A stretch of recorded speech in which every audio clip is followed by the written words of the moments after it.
Good morning बच्चों, good afternoon बच्चों। आज हमारी जो वर्कशीट है, वर्कशीट नंबर 36 है, क्लास 9th के लिए। हम हिंदी मीडियम का स्टार्ट कर रहे हैं, तो स्टार्ट करें। आज हम लोग जो करेंगे, हमारा तीसरा समीकरण करेंगे, v square minus u square is equal to 2as। इसको ग्राफीय विधि से कैसे प्राप्त किया जा सकता है। देखो, जैसा कि हम जानते हैं कि जब कोई वस्तु सीधी रेखा में एक समान त्वरण से चलती है, मतलब सीधी रेखा में सरल रेखीय जो गति होती है वो एक समान, मतलब equal distance in equal interval of time, मतलब इक्वल दूरी इन इक्वल समय। ठीक है, तो एक समान त्वरण से चलती है तो एक निश्चित समय अंतराल में वह एक निश्चित दूरी तय करती है, ऑब्वियसली, क्योंकि फिक्स टाइम है और निश्चित दूरी है।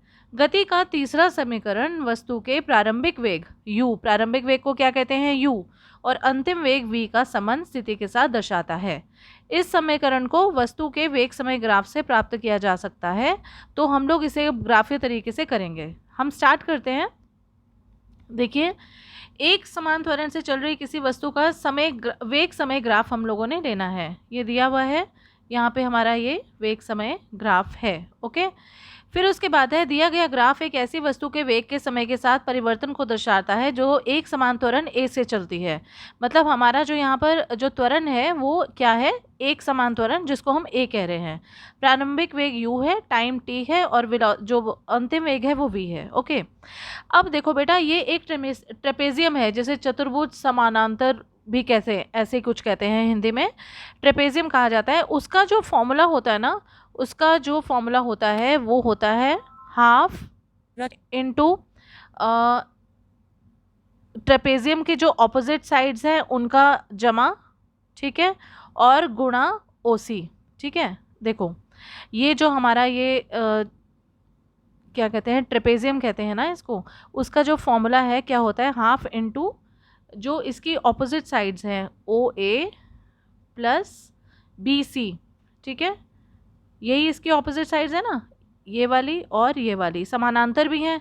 ठीक, तो ये इनका जमा गुणा ओसी जो इनके बीच की ये है, ये बेसिकली यहाँ होता है, तो इन दोनों का जमा होता है और गुणा इसका होता है। तो ये हमारा हो गया half into O A plus B C into time T. Okay, यही हमने यहाँ पर लिखा है। अब देखो, ओ ए और बी सी क्या है, ओ ए तो यू है, ठीक है, और जो बी सी है वो v है। ये पूरा का पूरा बी सी जो है ना बेटा वो v है, और जो ये है ये हमारे पास u है, तो ये क्या आ गया, u प्लस वी। ठीक है, और ओ सी क्या है, t है। तो हमारी जो एक इक्वेशन बन गई वो ये वाली बन गई, u प्लस वी बटा 2। ठीक है, और ओ सी कितना है, t है, राइट। ये हमारी एक इक्वेशन बन गई। अब आपको पता है हम लोगों ने जब ये पहला समीकरण करा था उसमें क्या करा था, जो t की वैल्यू थी v, वो क्या थी, v माइनस यू बाई ए थी। तो बस जो ये वाला t है इसकी जगह हम ये वाली वैल्यू डाल देंगे, तो हमारे पास दो चीज़ें आ जाएंगी, u प्लस वी बटा 2a, और ऊपर एक आ जाएगा v माइनस यू। ठीक है, तो एक जगह आ जाएगा u प्लस वी, एक जगह आ जाएगा u माइनस वी बटा 2a। अब आपको पता है कि a प्लस बी का और a माइनस बी का फॉर्मूला क्या होता है, a स्क्वायर माइनस बी स्क्वायर, राइट। तो हमारा ये v प्लस यू जो है, v प्लस यू और v माइनस यू आ जाएगा v square minus u square बटा 2a। ठीक है, s हमारे सामने ही है, तो हमारा फॉर्मूला बन गया 2as is equal to v square minus u square.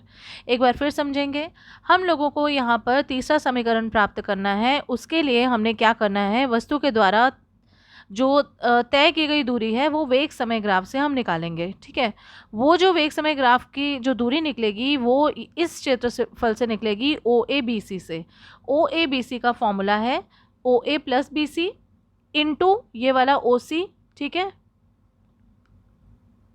s is equal to, मतलब क्योंकि हम लोगों ने, हमारा फॉर्मूला ये है ना, half into O A plus B C into O C. ठीक है, तो उस हिसाब से हमारी जो फर्स्ट इक्वेशन आ जाएगी वो आ जाएगी u plus v into t by 2। पहली इक्वेशन आ गई, बस हमने दूसरी इक्वेशन में t की जगह दूसरी वैल्यू डाली है v minus u by a, तो हमारे पास ये तीसरा समीकरण आ जाएगा 2as is equal to v square minus u square. ठीक है, अब उसके बाद हमारे पास ये चीज़ आती है, सपोज़ आपको ये ग्राफ का समझ आ गया ना अच्छी तरह से, अगर फिर भी कोई प्रॉब्लम हो तो एक बार पूछ लेना। अब हमारे जो ये उदाहरण है वो है कि एक 12 मीटर पर सेकंड के वेग से चलती हुई कार पर ब्रेक लगाए जाने से वह 6 मीटर स्क्वायर के त्वरण से रुक जाती है, तो इसका मतलब जो इसका v है, जो अंतिम वेग है वो 0 है। ठीक है, और जो पहले से चल रही थी तो इसका मतलब u जो है, इसका आरंभिक वेग है वो 12 है। ओके, अच्छा, फिर उसमें है विपरीत दिशा में। पिछले वीडियो में भी मैंने बताया था बेटा कि दो तरह की एक्सेलरेशन होती है, एक जो बढ़ती है और एक डेक्लेरेशन होती है जो घटती है, मतलब जो विपरीत दिशा में होती है। विपरीत दिशा में माइनस का साइन आता है। ओके, अब हमें s निकालना है। हमारे पास सीधा फॉर्मूला है v square minus u square is equal to 2as।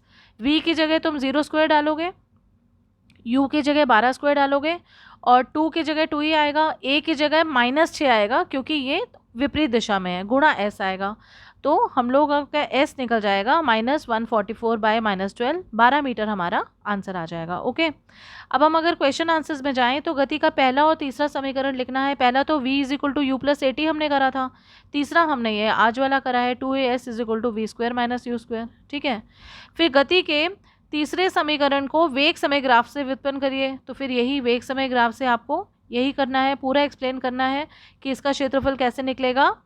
जो मैंने आपको फॉर्मूला बताया है, हाफ गुणा O A plus B C into O C. ठीक है, तो ये हमारा इससे निकलेगा, ये आपको एक्सप्लेन करना है।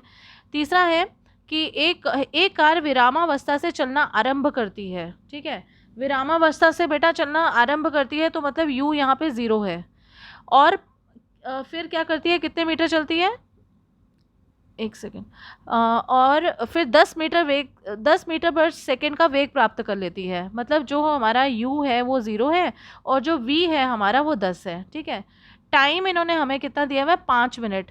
5 मिनट को अगर सेकंड में बदलोगे तो बेटा 300 सेकंड आ जाएगा। ठीक है, अब हमारा सीधा फॉर्मूला लगता है v is equal to u plus a T.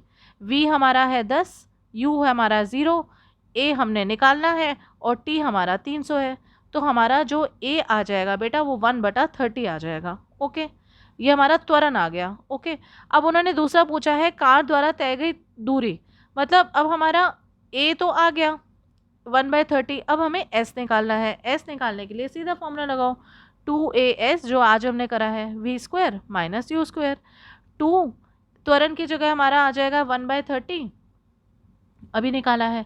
s हमने निकालना है, v स्क्वायर जो है वो 10 का स्क्वायर मतलब 100 हो जाएगा, -0 तो 0 ही रहेगा। तो s हमारा आ जाएगा 100 गुणा 30/2, तो हमारा ये आ जाएगा 1500 मीटर्स। ठीक है, तो हमारी दूरी कितनी आ गई, 1500 मीटर्स, और हमारा त्वरण कितना आ गया, 1/30। आई होप आपको क्लियर हो गया होगा। फिर भी कोई प्रॉब्लम है, any questions you can ask in the comment box also and the WhatsApp group also। ठीक है, टेक केयर, ओके बाय, और प्लीज़ ये वर्कशीट सभी अपने कंप्लीट कर लीजिए।